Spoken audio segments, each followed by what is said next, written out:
से ठीक चालतो सर आहे.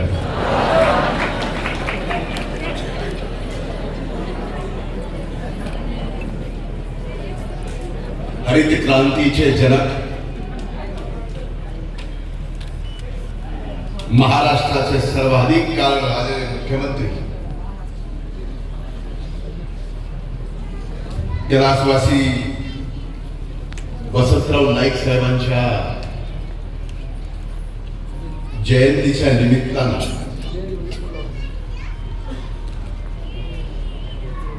होत असलेल्या या कार्यक्रमाला उपस्थित राज्याच्या मंत्री सन्माननीय पंकजाताई मुंडे, खऱ्या अर्थानं धर्मगुरू आदरणीय आमदार बाबूसिंग महाराज राठोड, उसळदोरी इथं आलेल्या माझ्या जिवलग सहकार्याच्या पत्नी सो मोहनीताई इंद्रनील नाईक, इथं उपस्थित आदरणीय बळीरामजी पवार साहेब, आदरणीय काशीनाथरावजी राठोड साहेब, DS राठोड, अजयजी मुंडे, अंकुश जाधव, अजयजी राठोड, वसंत राठोड, विलास राठोड, शिरसाळ्याचे नवनिर्वाचित लोकनियुक्त सरपंच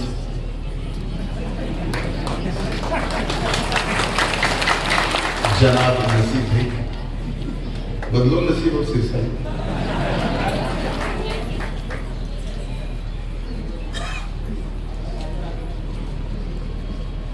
शरदजी राठोड, विष्णू राठोड, पप्पू चव्हाण, अंकुशजी राठोड, शाहजी चव्हाण, व्यासपीठावर उपस्थित आपल्या समाजातील सर्व सन्माननीय नेते आणि इथे उपस्थित मारो गोरमाटी माता बनवून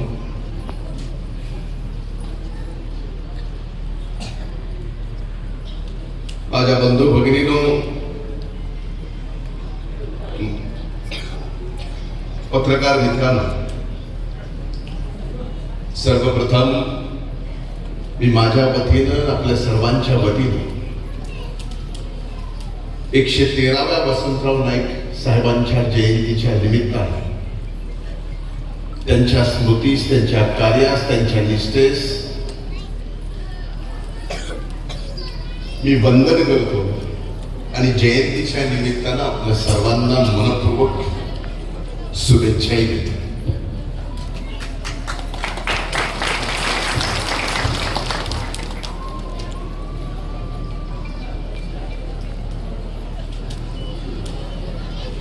हा नाईक परिवार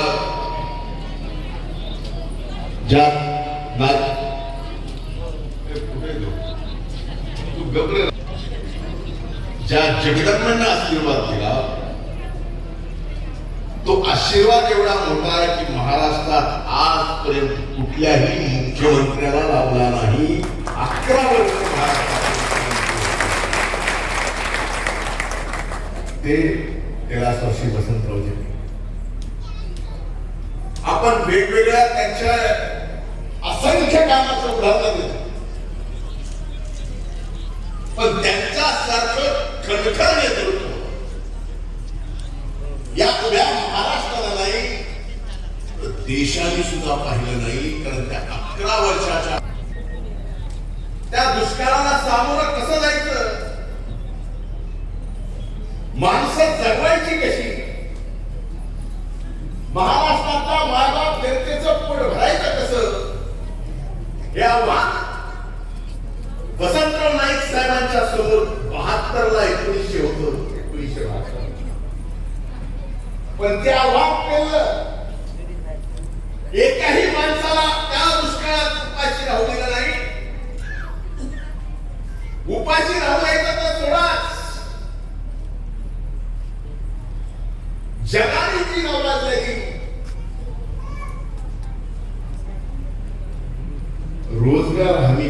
योजना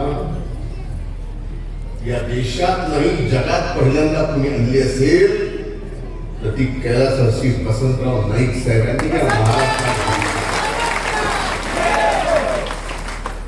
आणि ज्या वेळेस त्या दुष्काळात MREGS मध्ये काम करत असताना त्यावेळेसच्या EGS मध्ये काम करत असताना माणूस कामही करायचा, त्याच्या हाताला रोजगारही मिळत होता आणि पोटाला भाकर सुद्धा मिळत होती. ज्या वेळेस ही योजना जगभरात प्रसिद्ध होऊ लागली तर जगातले अनेक देश आणि त्या देशातले सरकार या वसंतराव नाईक साहेबांनी महाराष्ट्रातल्या मायबाप जनतेसाठी दुष्काळात चालू केलेल्या EGS योजना बघायला येते. आपल्याला ही किमया वसंतराव नाईक साहेबांनी स्वतःच्या कणखर नेतृत्वात या महाराष्ट्राला दिल्या. फक्त दुष्काळाला सामोरे गेला हा महाराष्ट्र दुष्काळात बाहेर काढला. दुष्काळात महाराष्ट्र बाहेर काढून दुष्काळाचे मुख्यमंत्री म्हणून ते प्रसिद्ध झाले नाही. त्या दुष्काळाला सामोरे गेल्यानंतर पुन्हा या महाराष्ट्रात असा भयंकर दुष्काळ आला नाही पाहिजे म्हणून हा महाराष्ट्र हरित केला आणि या महाराष्ट्राचे हरित क्रांतीचे जनक कोण तर त्यांचं नाव कैलासवासी वसंतराव नाईक साहेब. पुन्हा म्हणून अन्नधान्याचा दुष्काळ या महाराष्ट्रानं पाहिला. पाण्याचा दुष्काळ पाहिला असेल. 72चा दुष्काळ कसा होता आमचा तो जन्मही झाला नव्हता. 72चा दुष्काळ सांगणारी कुठे असतील कसा होता तर 1972चा दुष्काळ त्या दुष्काळाच्या इतिहासाच्या बाबतीत मी जेवढा वाचले जेवढा अभ्यास केला त्यावेळेस तो दुष्काळ पाण्याचा नव्हता, जनावरांच्या चाऱ्याचा होता, अन्नधान्याचा होता. त्या दुष्काळातून हा महाराष्ट्र बाहेर काढला. पुन्हा म्हणून अन्नधान्याची कमी या महाराष्ट्रात कधीही कमी पडू दिली नाही असं कणखर नेतृत्व कैलासवासी वसंतराव नाईक साहेबांचं. म्हणून त्यांना हरित क्रांतीचे जनक. मुख्यमंत्री असताना अधिकाऱ्यांना कागदपत्री फार काय महत्व द्यायचं नाही. अधिकाऱ्यांनी महत्व द्यायचं असेल तर शेतकऱ्याच्या शेतातील पिकाला महत्व दिलं पाहिजे. म्हणजे प्रशासनाने शेतकऱ्याच्या पिकाला महत्व दिलं पाहिजे, शेतकऱ्याला महत्व दिलं पाहिजे. एवढं प्रेम करणारे मुख्यमंत्री शेतकऱ्यांवर ते म्हणजे वसंतराव नाईक. मी म्हणलं की या नाईक कुटुंबावर जगदंबा मातेची कृपा.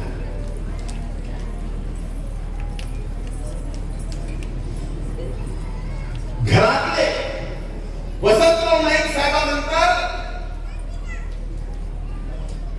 स्वर्गीय सुधाकरराव नाईक साहेबांना सुद्धा महाराष्ट्राचं मुख्यमंत्री होता आलं. या कुटुंबावर जगदंबेचे आशीर्वाद आहे. हे आता तुम्हाला पटलं का नाही?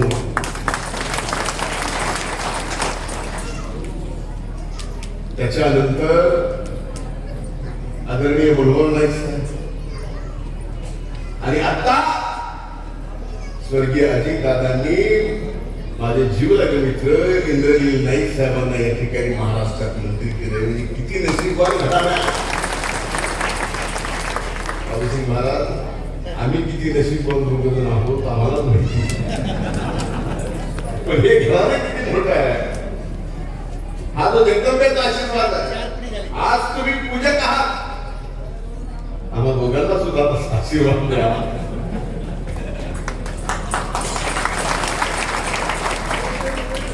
दोघं मंत्री झालं तर समजा एकाला घरी बसवलं.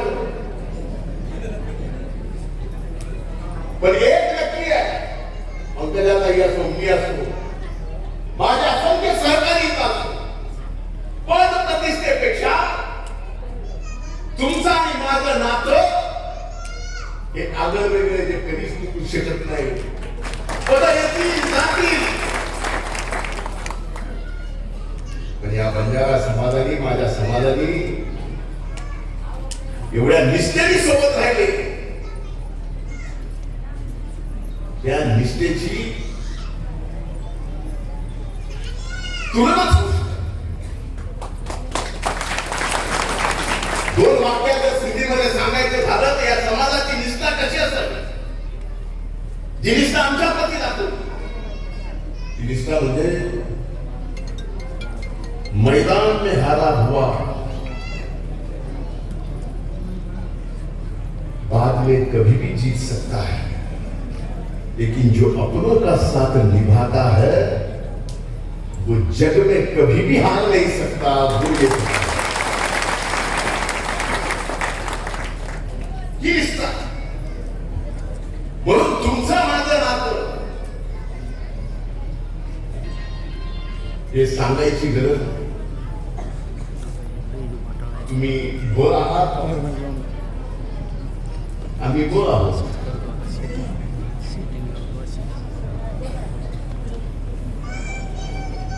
आता याच्या पलीकडे मोहिनी ताईंनी सांगितलं, गुजरात, कर्नाटक, तेलंगणा, महाराष्ट्र, तसं बंजारा समाजाचं, तसं बंजारा समाजाचं इथं एनटीडी, तेलंगणा एसटी ही परिस्थिती. मी स्वतः आपण साक्षीदार आहात, ज्यावेळेस बीडला मोर्चा निघाला त्या मोर्चात मी तुमच्या सोबत रस्त्यावर बसलो होतो का? नुसतं बसलो नाही, आपल्या मागणीच्या बाबतीत हमकावून बोललोच नाही. ही वस्तुस्थिती आहे. आज हा समाज पूर्णपणे बदलतो, पण आजच्या कार्यक्रमाच्या निमित्तानं अगोदरच उशीर झाला. एक गोष्ट, एक वचन आपण आज घेऊ. कैलासवासी वसंतराव नाईक साहेबांच्या या जयंतीच्या निमित्तानं आपण सर्वजण एक वचन घेऊ. 4 गोष्टी. एक, आपले प्रत्येक तंडे हे व्यसनमुक्त करण्याचं पहिलं वचन घ्यायचं.